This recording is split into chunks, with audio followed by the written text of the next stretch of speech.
Hey guys, this is Shailesh Mistry, founder and director of Training Salon and Academy, Kureka Park, Pune. So this video I'm making for you, why you should opt your career for hairdressing.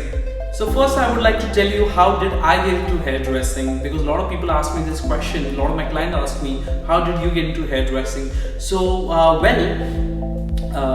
I used to go to a barber shop. It was a small barber shop and I used to tell him always what I want. When I used to go to them, I used to tell him I want tattoo, I want some lines, and he used to tell me that why don't you think about getting into your career into hairdressing, and he told me you should charge extra for the haircut for your friends, families. I said okay, that sounds something different for me, but yes, when it's charging extra, that really got hit into my mind, and I should, yes, I can be a hairdresser. So that's how it started my journey.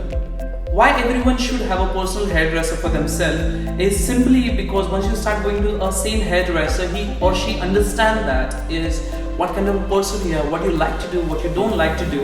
It simply make your life easy, and at the same point of if they want to break your comfort tomorrow, they would put you in a new bracket, which I'm sure you will get fit in easily.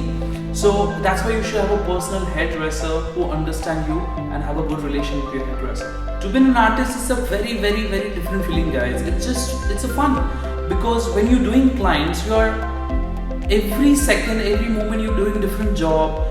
If you wish to do the same also, you can't do it because you're meeting different people, the suitability is different, the personality is different. So you're not going to repeat the same job. That's the best part of hairdressing. And very importantly is that even if you report why you want to be a hairdresser, there are 3 different ways of looking for hairdressing. One very important is that you can be a floor hairdresser, so you can do clients on every single day.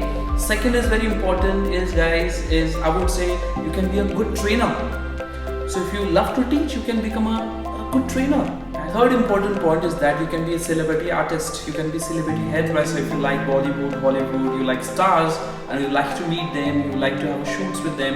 You can be a celebrity stylist also. To be a creative, you not necessarily have to learn only haircut. You can be a hair colorist also.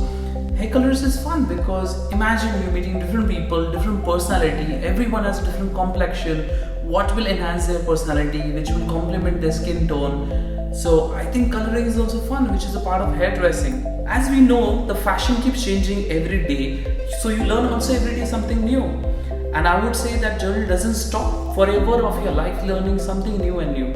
And very importantly, I would say is your flexible timing. You don't have to have a shift timing which is fixed morning till evening. So I think that's the best part of hairdressing. There are many ways of learning hairdressing. One is online. You can go on YouTube, you can search so many videos. And if you talk about offline, you can find the best hairdresser or the academy in your city who can teach you hairdressing. So don't forget to subscribe. We're gonna come with more videos and more information every week for you. And if you feel this video is very useful for you, don't forget to share with your friends. If you have any question, don't forget to put in the comment. I would be answering every question of yours. Thank you so much, guys.